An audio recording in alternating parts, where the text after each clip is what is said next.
excited to introduce our first seminar speakers from one of our title sponsors, Perkins Coie. Joe Bailey and Ann McQuesten bring a wealth of knowledge in corporate law, mergers and acquisitions, and business strategy. Joe is known for his practical, common sense approach to complex deals, advising clients through mergers and acquisitions, and helping them access investments from private equity, venture capital, family and angel investors, and negotiate debt financings with banks and other lenders. Ann McQuesten, also from Perkins Coie, is an expert in business transactions, corporate governance, securities compliance, and general business counseling. She leads multidisciplinary teams to efficiently execute strategies for achieving clients' critical business objectives. Anne works with clients to develop a legal structure and compliance framework for their business, beginning with incorporation through all stages of growth. She regularly guides companies and investors through equity and debt financing transactions, including seed stage, angel, venture capital, and private equity investments. She also represents buyers and sellers in mergers and acquisitions, corporate reorganizations, and other liquidity events. Please join me in welcoming Joe Bailey and Ann McQuesten to the stage for the Human Capitalist Demystifying Equity Compensation. Welcome, you two.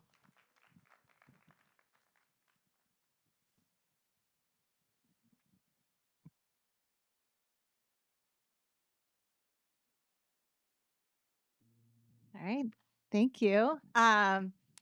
Well, this is officially the very first session of the Ben Venture Conference, so it's an honor to be here, kicking things off for you all. As Shannon mentioned, I'm Ann McQuesten. This is my colleague Joe Bailey. We are here today to talk about human capital. I know a lot of the participants here are interested in meeting venture capitalists and learning what's important to the venture capital community, but at its core, the people involved in a startup are humans and bring human capital to the table. So what does that mean? We're going to get to the bottom of it today, hopefully, and answer some of the questions that might be on the mind of founders and other participants in the startup and venture capital ecosystem. So just as a kind of initial point here, as we go through speaking about different aspects of equity that's allocated among founders and other service providers in a company, we're generally going to be talking about C corporations. So there may be companies represented here who have a different format, an LLC or an S corp. Those all have different sort of aspects of equity structure to them, and some of what we're talking about will be applicable to those structures, some won't. So just as kind of an overarching concept here, we're thinking in the mindset of a C corp, and the reason for that is that that's going to be kind of the typical preference of an institutional venture capital investor. So first up, founder stock. What is it? And where does that come into play in kind of the capital stack of a startup company? So founder stock is typically issued to founders of a company at the inception of the company, right when it's incorporated. And for that reason, there hasn't been a whole lot of value that has been kind of accruing in the company. And so it can be issued at a fairly low price. Typically, the founders will contribute whatever existing intellectual property they have into the company, as well as a pretty nominal price to pay for their founders' shares. The founder shares can be subject to what's called vesting and acceleration, and that's a question that we often get from founders. Should we impose vesting on ourselves? Should we not? The concept of vesting we'll get into a little bit more later when we're talking about stock options and other equity awards. But the general idea is that you earn your shares or your equity over time, so that if you exit the company early, you don't have necessarily the right to the full ownership of the shares that you're issued at the outset. Why would founders want to subject their shares to vesting at the outset? Couple reasons. One, when you get an outside investor coming in, it's often going to be a requirement that they're going to impose, whether you've already baked it in or not. So you may find that if you've already kind of anticipated that, you can have your own terms for your vesting and not necessarily have an investor come in and second guess it. Another is if you are in a situation where you've got multiple co-founders, it may be protective of, yourselves, because if you're a co-founder and you're expecting your colleague to stay around for the amount of time it takes to realize success in the business, and you expect them not to be able to leave early and take all their stock with them. So just something to think about as you're forming the company. How do we protect the commitment of the co-founders to the enterprise? Acceleration is another term that you'll see in founder stock, which is essentially, upon certain events, the vesting would accelerate so that you don't actually have to stick around for the whole vesting period in order to get ownership of the shares. So that's frequently circumstances such as a sale of the company before the whole vesting period has expired, or in certain circumstances, if the individual is terminated for certain reasons, usually, a without cause type termination. Right. So next up, we've got equity awards, and typically this is there are several different types of equity awards that we'll go through, but generally speaking, these would be issued under an equity incentive plan that the company would put in place at incorporation or shortly thereafter. That would reserve a certain number of shares in the company for grants to service providers. So essentially, this is really just an additional incentive for service providers to come in. And a lot of startups are certainly, not going to be able to pay cash at the top of the market for their employees. And so this is a way to kind of provide an additional benefit for employees to come and, maybe leave a more financially stable company to come work for a startup with the promise of equity that's going to have a great return at the time of an exit.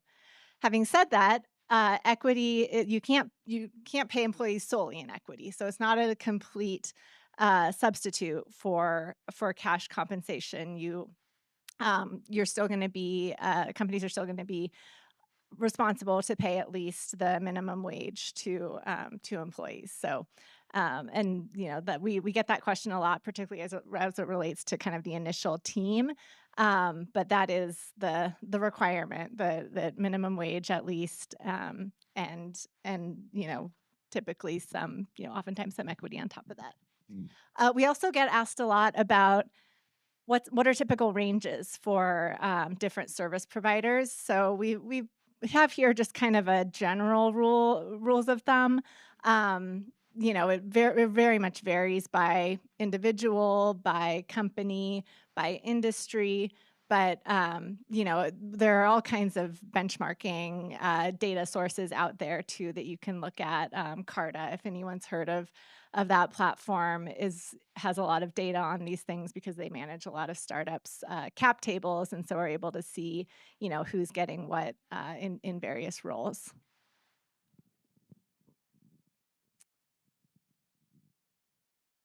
Okay, so as I mentioned, a startup will typically adopt an equity incentive plan, and that plan will allow for a variety of different types of equity grants. So we're going to go over each of those in a little bit more detail, but just to give you kind of a run of the various types of equity you might see.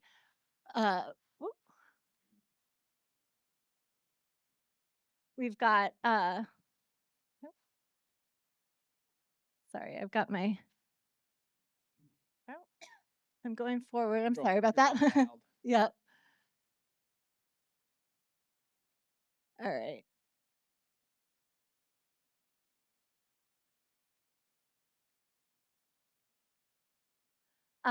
Okay, so we're going to start. Sorry about that. We're going to start with stock options, but you'll also see restricted stock purchase awards, restricted stock bonus awards, and restricted stock units. So we'll get to all of those. But before we do, I'm going to let Joe expand a little bit on stock options. Awesome. Great to be with everyone this morning. So really, when we were talking about putting this presentation together, a lot of it was driven by stock options because we get so many questions all the time from clients, um, who maybe are hearing things from their investors, from their employees, from things you see online. I'm hearing all these terms about stock options, want to make sure I'm doing it right. And there's good reason for that because the stock options are regulated in a lot of different ways. There's basic securities laws that apply to them, just like any time you issue stock. They're also heavily driven by the federal tax code. And while I'm sure Congress had a lot of good ideas and what was well meaning at the time, they created a ton of complexity in a lot of ways with respect to the granting of stock options. So, what I think that means for founders and operators of early stage companies is sort of there's risk and opportunity. There's opportunity in the sense that they're through good blocking and tackling and being thoughtful on what you do with your equity compensation plans, you can help your team members take advantage of tax laws that can allow for some um, pretty attractive tax treatment of equity compensation, particularly as compared to your regular salary and bonus, which is going to be taxed as regular ordinary income, which is substantially higher tax rates at the federal level than, by comparison, long-term capital gains. Um, Now, the flip side to that is there is complexity. And what that means is there's things that you can screw up, and those consequences can result in surprise tax bills for the company and employees. They can result in diligence issues when you're doing a financing round or being acquired. And probably more than that is they can result in team members' expectations not being met, which is super um, destructive to having a cohesive team and building value for your enterprise. So what I want to do is just pick a few points about stock options to walk through, so that hopefully everyone in here can walk out of today feeling a little more informed and conversant in the lingo. So let's just start at a really basic level. What is a stock option? It is simply a right to buy stock in a company in the future at a fixed price. And we call that fixed price the exercise price. So you could have a stock option to buy 1,000 shares um, in Unicorn X at $1 per share that you could exercise at any point when they're vested. And then you get it at that price. And then if the shares appreciate in value, you paid $1,000 for these shares. Now you're getting acquired and they're worth $10,000. Great outcome. You've got $9,000 of gain. From company and employee perspective, why stock options are probably so attractive comes down to cash flow and taxes. And that is, you don't need to pay anything for your stock option right now. So if I get stock options, do I need to exercise them right away? No. You don't have to come out of pocket and pay any cash, and the company doesn't have to pay any cash. They just granted a stock option. Similarly, there's no tax at the time of grant of the stock option. So at that time, the employee who receives stock options, they've gotten this compensation, they don't have to pay any tax at the time that they receive the stock option. They will only need to pay tax in the future, either at the time of exercise or the time of ultimate sale of the stock, which we'll get to in a second.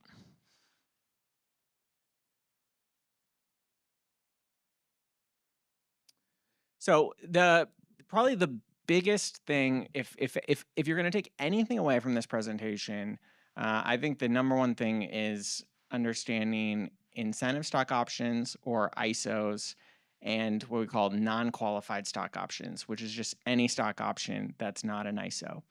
So people talk about ISOs and NSOs. These are creatures of the tax law. As a stock option is either an ISO or an NSO, but it's still a stock option. There's nothing magic to it. Rather, the way to think about it is an NSO is just the normal tax treatment if you get a stock option. So how does that work? What that means, like we said, when you receive a grant of stock options, you don't have to pay any tax on that grant. However, with an NSO, the normal treatment of tax option of stock options, when you exercise that option, let's say 5 years later, you leave the company, you decide, I'm going to exercise my stock options. I'm going to write a check for $1,000 to exercise that stock option. You get the shares, but there's also a tax if at the time you exercise those options, the fair market value of the stock is worth more than the exercise price. So back to our example, if we have 1,000 shares of Unicorn X with an exercise price of $1 per share, and at the time I leave Unicorn X and decide to exercise, it's now worth $5 a share because the company's grown, they've done venture capital rounds. Well, at that point, I'm getting $5,000 in value for $1,000. And the tax law treats that as compensation to the employee. So there's a tax bill on a gain of $4,000 as ordinary income at the time that you exercise. That can be a real problem if there's no liquidity at the time of the transaction. You may just be leaving the company, and the company, maybe they'll IPO, maybe they'll sell, but they're not doing anything right now. There may not be money for you to pay that tax bill. And oh, by the way, the company has to withhold on that income just like your regular salary. So the company is going to insist that you pay your taxes up front through the withholding. So you have to really come out of pocket a lot to pay for those shares, which can be tricky and a problem. So what's the solution to this? Well, one of the solutions that Congress had is called an incentive stock option.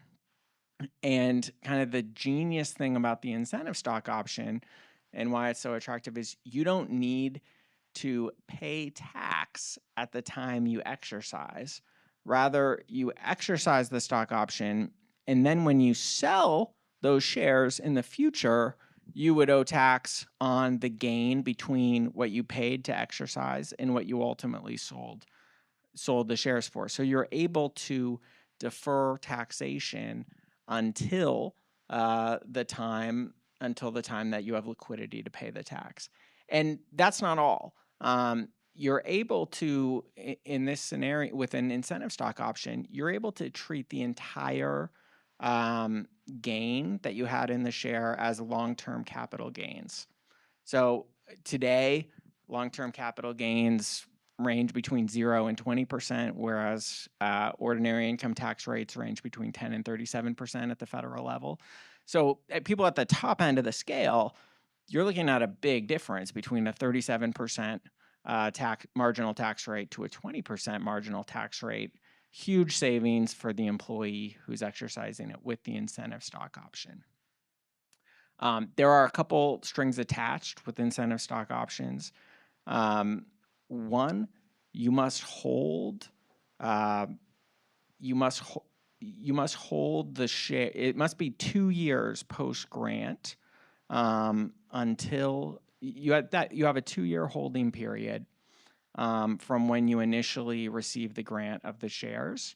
And then to get the long-term capital gains tax rate, you must have a 1-year holding period from the time you exercise until when you ultimately sell the shares. So there are holding periods to comply with, which in practice means a lot of people that get incentive stock options aren't able to maximize the value of this long-term capital gains arbitrage because you still have to come out of pocket to exercise the shares, and a lot of employees will wait until there's a liquidity event to exercise.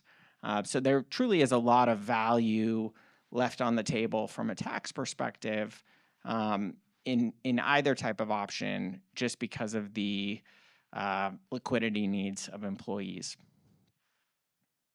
There's also, I'll just say with ISOs, there's other limitations as well. You can only give them to employees. You can't give them to service providers. So if you have a consultant, advisor, they can't get ISOs.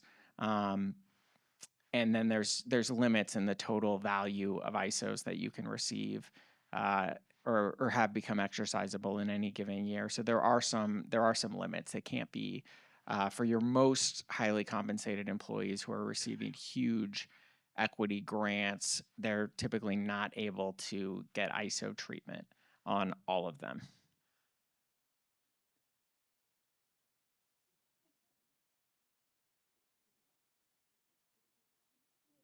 Okay. The next thing I wanted to hit on is, and let me go back. Other slides out of whack.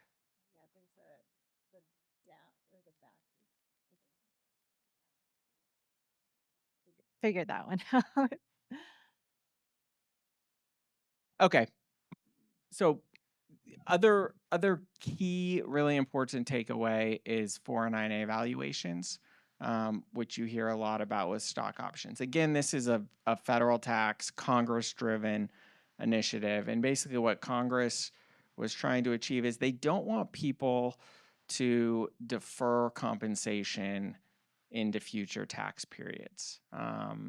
And one of the ways that historically this had been done is through giving stock options that are in the money at the time of grant.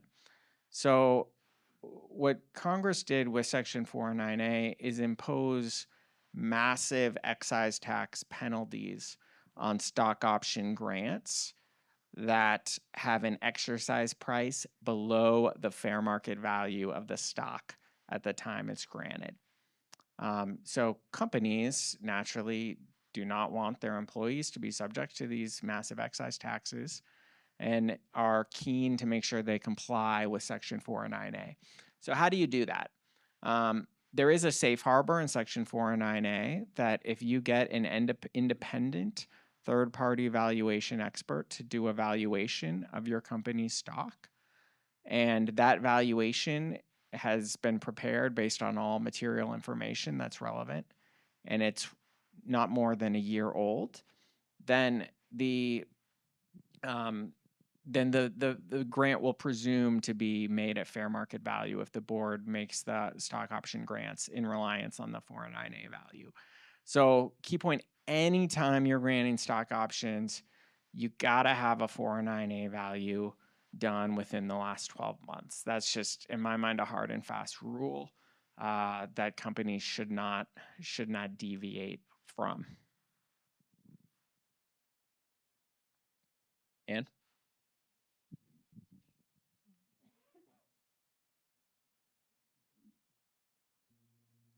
Thanks. So I think, we kind of went over this a little bit already, but just to highlight the difference again between ISOs and NSOs.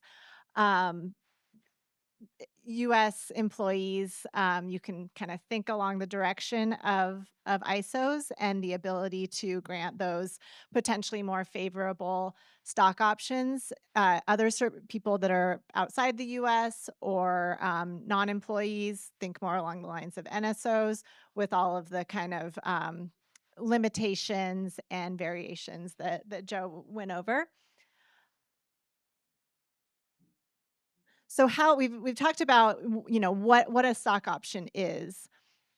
What's the practicality of actually issuing a stock option to an employee once you've got your plan in place and kind of what the right number is of the grant because you've looked at the benchmarking data and you have your 409A valuation so that you can, determine the fair market value and set the exercise price.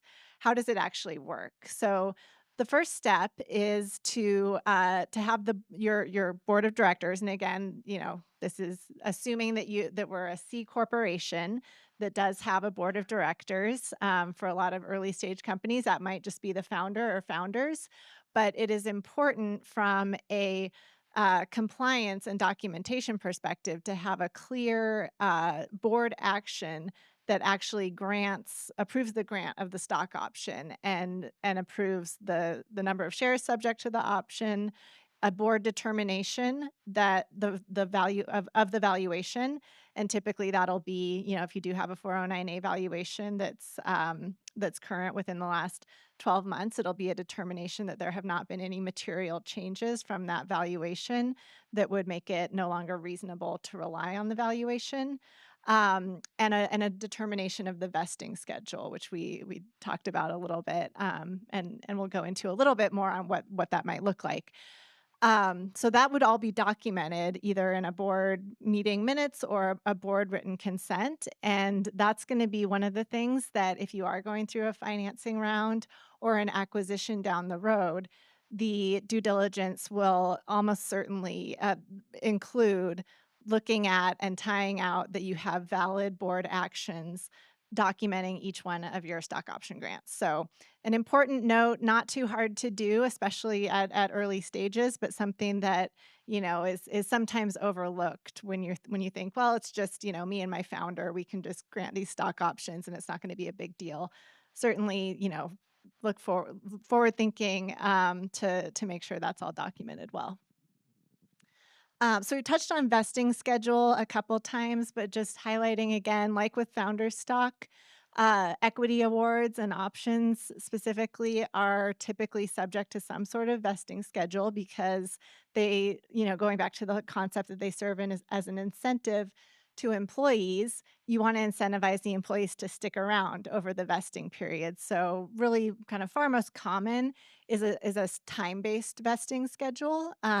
Probably the standard for without any sort of unusual circumstances would be a vesting over 4 years with a 1 year, what's called a cliff, where you don't vest in any of the shares until 1 year has passed to make sure that the service provider sticks around at least for a year.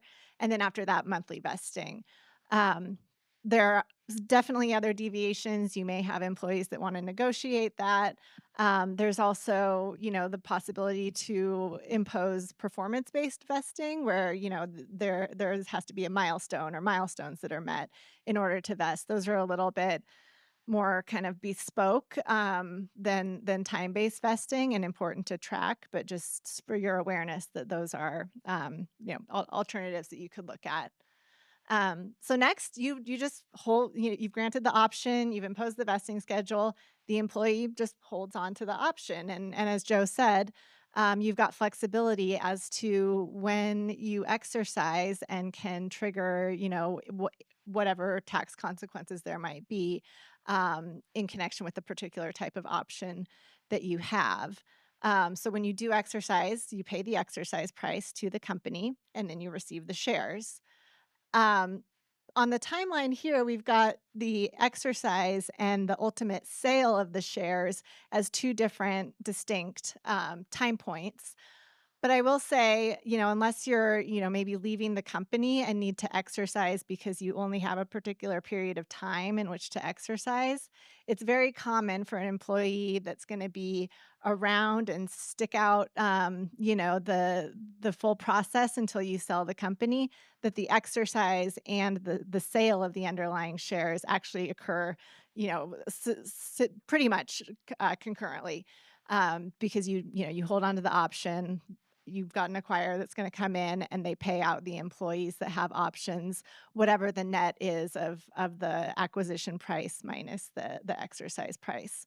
That can impact some of the tax implications that Joe mentioned before because you don't satisfy those holding periods he talked about, but you also have liquidity because you're getting paid out in the acquisition, so you can pay the income tax that would be due at that time. Just a few other considerations before we move on from options. Just and kind of more to have these the terminology in your heads as you're thinking through and encountering different issues that may come up with stock option grants. The concept of early exercise, this relates to the vesting schedule. So typically the recipient of the option is not able to exercise their option until it has vested. The exception to this is if the company specifically grants the recipient the ability to early exercise the option, which would be the ability to exercise it before it's vested. And at that point, the employee would actually get the shares, and they would be subject to the company's right to repurchase the shares if the employee leaves before the full vesting period has expired. And some employees, especially those who maybe are more sophisticated in these issues and have had options in stock in growth stage companies before, may bring up, and the real key rationale here is to start the certain holding periods for tax purposes. Um, Expiration options do expire. So any option, any incentive stock option has a 10-year term. So from the date of grant, it can only be outstanding as an option for 10 years. So that can become an issue for companies that take a little bit longer to get to an exit event.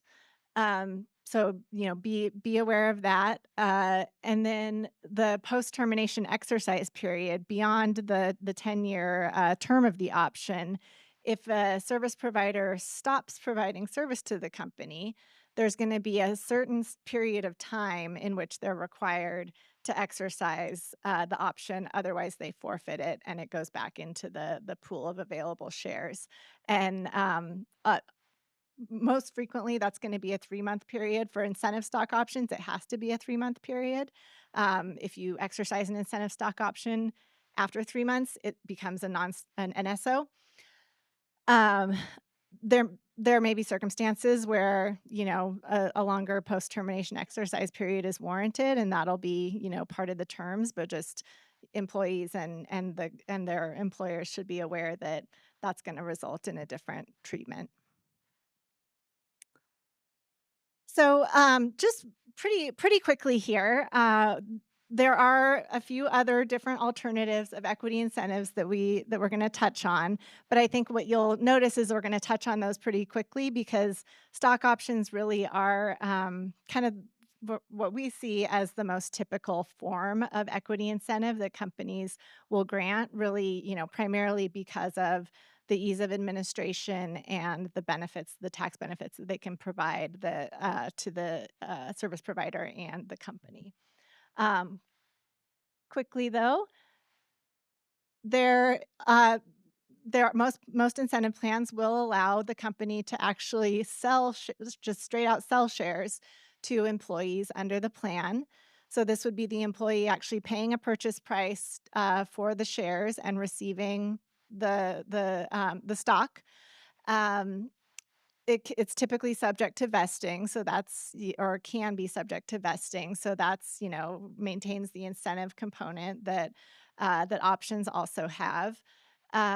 This can be a great alternative if an employee really wants to have shares in the company to start holding periods, typically, and has the liquidity to actually pay an exercise price. So that would be either it's early on and the fair market value of the shares is still pretty low, or it's an employee who just has the ability to pay an upfront purchase price. A couple concepts that relate to some of these types of awards that I think are bigger concepts that Joe and I could talk about much longer, but I want to just flag to have in your minds when you're thinking about these issues are qualified small business stock and 83B elections. So if those words come up, just hopefully this will be a reminder that they're both very important concepts for different reasons, and to pay attention and maybe look into it more if it's something that you come across. So the first is qualified small business stock, which for individuals who get shares in a C corporation is it's a tax benefit potentially that could allow the recipient of the stock to exclude up to 100% of their gain on a sale of the shares from federal income taxation. So this is potentially a great benefit. There are limits to the amount that you can exclude, but it's $10 million or a calculation based on your basis in the shares. So it can be pretty material. So requirements are you have to hold the stock for 5 years. It has to be issued directly from a C corporation, and then there are other certain requirements around the type of business. But just as kind of a point here on why you may want to issue or receive actual stock rather than options is you can get that 5-year holding period running sooner. The other concept that's somewhat related, but important sort of in a different way is an 83B election, which is filing that you would make with the IRS if you receive stock that is subject to a risk of forfeiture. And kind of shorthand for that is if it's subject to vesting. So if you got a stock award that was subject to vesting, or you early exercised an option while it remains subject to vesting, it's important to file an 83B election within 30 days of the time that you receive the stock, for kind of tax code reasons that are beyond probably the scope of what we have time for now. If you don't file the 83B election as the stock vests, you're taxed each time that there's a vesting event on the difference between the fair market value at that time and what you paid for the shares. So if you think of a company that's on a hockey stick trajectory, which hopefully a lot of those are represented here today, that number is going to go up and up and up over time. An 83B election allows you to be taxed at the time of the issuance of the shares, so that if there is a difference, you're taxed on it at that time, and then you kind of lock in that gain there. But oftentimes there isn't, in the case of a stock purchase award or an early exercise option, you're paying the fair market value at the time, so there is no difference, and you're not taxed. You just have to pay the value at that point.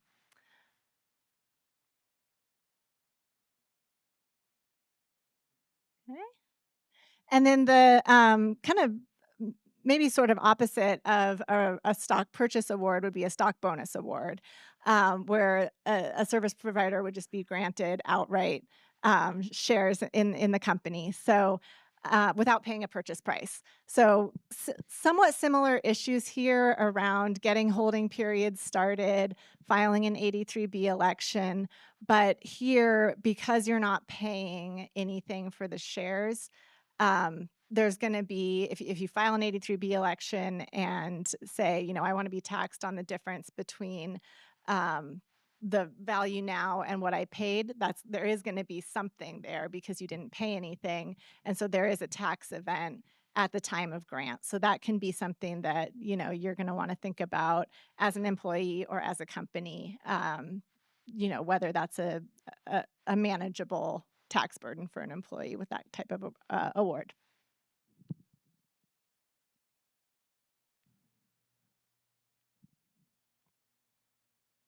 Great. Last type of award we're going to hit. This is something that I think people hear a lot about. They're in the news. Restricted stock units, RSUs. These are highly popular forms of awards for public companies. It's part of why housing is so expensive in Seattle. But they're also used for private companies, but in a more particular sense. This is not a tool that is largely used by early stage companies. In fact, it's more the unicorn private companies that start using them. So I want to explain briefly what they're all about, so that if you get questions, people hear, why aren't we doing RSUs? Well, here's kind of what they are. An RSU is a contract that gives a employee the right to receive shares in the future if vesting conditions are met. So it's different from a stock option that the employee has to actually pay money to get the shares. An RSU is what we call a full value award. You're getting these shares, and they're going to pay out to you in 4 years if you stick around. So that is like what a public company would give. In the private company context, they usually give double trigger RSUs. And that would be an award that says there's two vesting conditions that have to be met. One, you have to stick around as an employee. And two, there has to be some sort of liquidity event, such as M&A or an IPO, that allows the RSUs to vest and the shares to be transferred. The reason for that is when those shares are transferred to your name, that's a full taxable event for you, and there needs to be cash to pay the tax. So larger private companies, kind of the unicorns, will often give RSUs in recognition that, one, a liquidity event is somewhat near, so it actually makes sense. There's going to be a pathway to pay the tax fairly soon. Two, maybe the stock options aren't quite as attractive when the company's already worth $2 billion, because some might say, well, most of the high growth is already behind us. This is a more stable company. I don't know that the upside of options is quite as attractive as it would be at like a Series A company that you're like, hey, this thing could 10x in the next 5 years. Maybe your unicorn will 10x, but it may have already done its 10x at that point. And the employees are getting the stock options, and they're like, cool, exercise price of $107 a share. Like that seems pretty hefty. So for those reasons, the RSU is an attractive tool. Not going to be as attractive for an early stage company. Stick with options where there's not a taxable event up front, and it allows employees to kind of control the timing of when they come out of pocket to purchase the shares. So with that, to the extent we have time, we'd love to take any questions. Thanks, Anne and Joe. How about a round of applause for these two? I love these seminars because we get smarter like really quickly. So thanks for making us smarter, Anne and Joe. So I think we have time for like one, maybe two questions. Yes, right here. My name's Jay Gray, Optics Divisions. As you can tell by my accent, I'm not a local. We have a New Zealand company, owns a Delaware C Corp with US employees, but all of our holding is in New Zealand. How do we offer ESOP to US employees without putting them on the Delaware's factory? Okay, this is a really interesting question. So their company is based in New Zealand. They have US employees. How do they give the stock options without for the New Zealand employees without them being in the Delaware, the US employees? Giving them stock options from the New Zealand parent. So you're going to have sort of two sets of laws that are going to be applicable. One, there's going to be the laws in New Zealand that go to that, which I can't speak to, obviously. But for the U.S. employees, some of the same rules would apply here. You could give them, they'll have the same tax treatment because they're U.S. taxpayers, not New Zealand taxpayers, and would need to comply with the U.S. securities laws and have an exemption, which should be available here. So I think you'd want to consult with New Zealand counsel on how to actually issue the shares in New Zealand, but the same principles should apply from a tax perspective to the employees here in the States.